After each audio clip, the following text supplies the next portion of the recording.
Are you serious? Are you serious?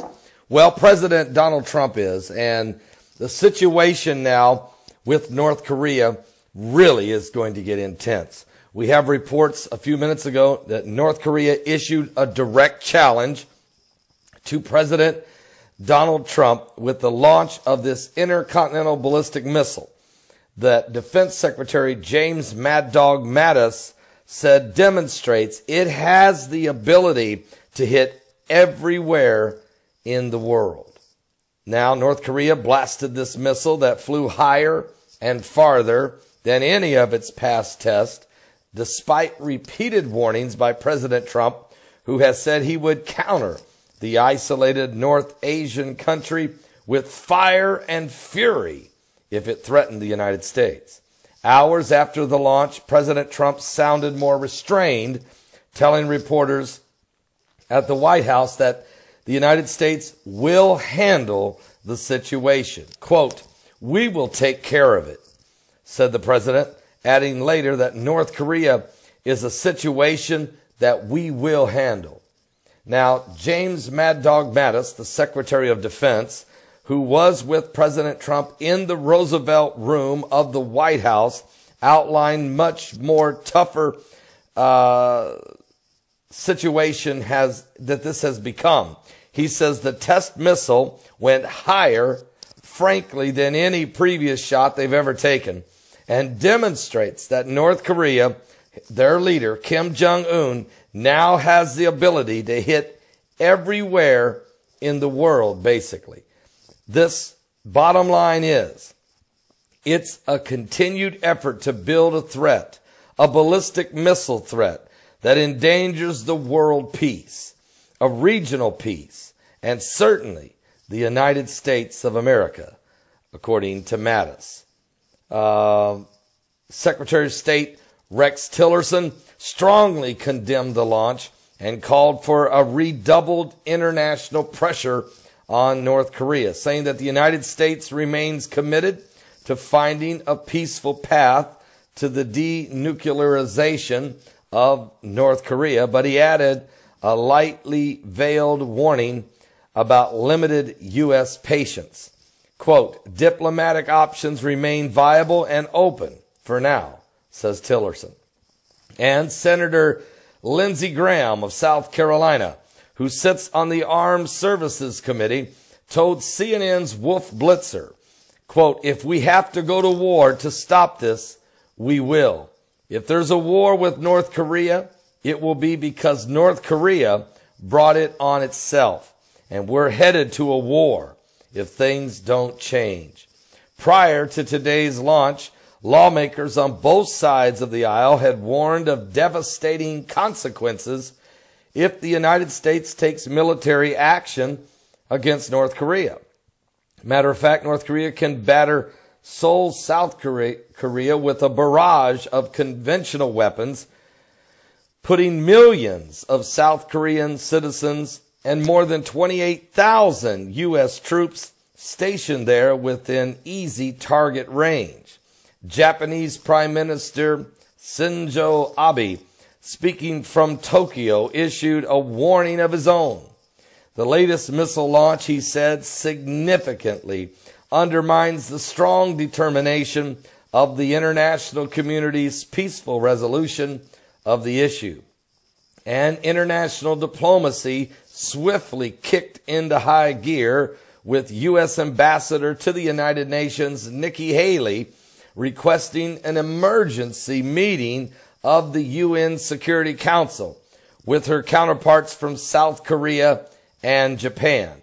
That meeting is set to take place tomorrow in the afternoon.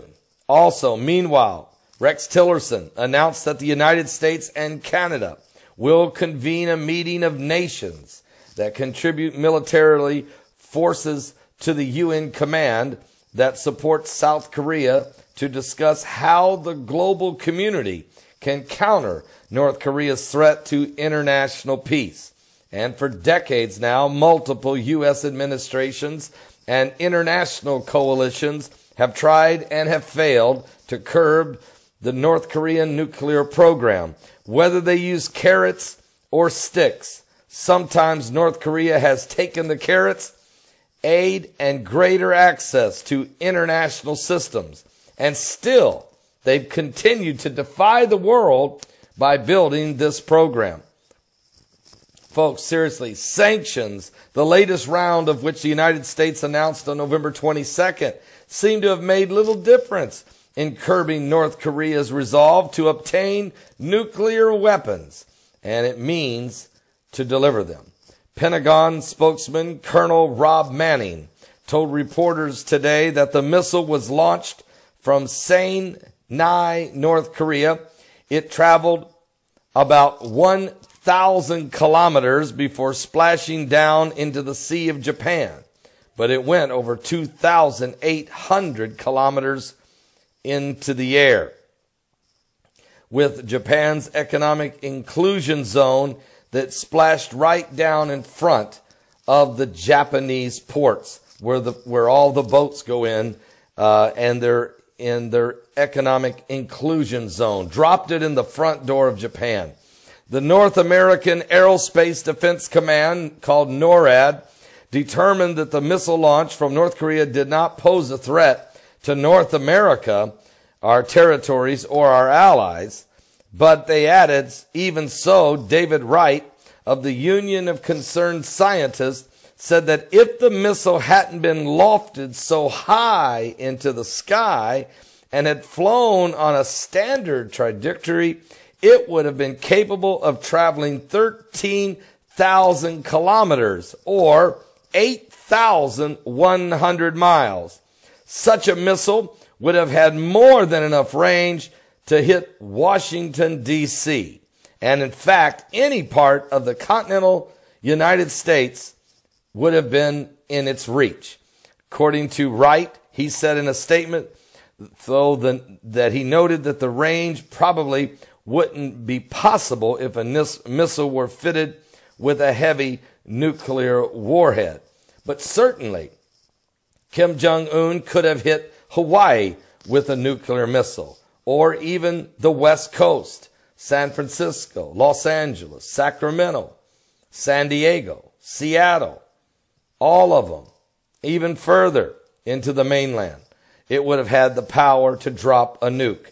And Guam's Homeland Security Office of Civil Defense posted on their Facebook page that it had been notified that North Korea has conducted this ballistic missile launch, but said there was no immediate threat to Guam or to the marinas. But the Center for International and Strategic Studies, which closely monitors North Korea's launches through the Beyond Parallel initiative, said historical data shows that North Korea is set to significantly ratchet up its testing in the first half of 2018. South Korea has demonstrated some of its efforts to prepare for this North Korean hostilities today. And the country's Joint Chief of Staff said that South Korean military had carried out a precision missile strike drill just minutes after North Korea launched their missile. The precision strike matched the flight distance of the North Korean missile and landed in the waters off the east coast of South Korea. The point James Mad Dog Mattis told reporters in Washington was to make certain North Korea understands that they could be taken under fire by any ally. And Adam Mount, a senior fellow of the Federation of American Scientists, who previously worked as a senior fellow at the Center for American Progress, said that the South Korean goal was to show the North Koreans that it has the ability to hit North Korea's mobile missile launchers or its leadership targets. It is measured and pointed response, but also a reminder that the peninsula of Korea remains a hair trigger alert, he told CNN. And in this situation, provocations or even mistakes could quickly escalate out of control. And the White House press secretary, Sarah Huckabee Sanders, said on Twitter that President Trump was briefed while the missile was still in the air on the situation happening in North Korea. The missile was launched from the west part of North Korea and is likely to have launched in Japan's exclusive economic zone, which it did. After flying for about 50 minutes, the president was in the Congress talking to senators about the tax reform bill that he wants passed when he was briefed that the missile was in the air. President Donald Trump says we will handle it. And his top military brass is now being assembled. Folks, we're on the brink of war. We're on the edge of eternity. We're at the point of the South Asian Armageddon. And I will be discussing this, getting up-to-date information and in real time tonight. Don't miss the broadcast live right here from the Salvation Station at 10 p.m. Eastern. That's 10 p.m. Eastern at my website at paulbegleyprophecy.com. I'll also be on new live stream, Roku satellite television, on my direct radio line, and on Periscope live, as well as right here on this YouTube channel. Are you serious? Because it's getting that way.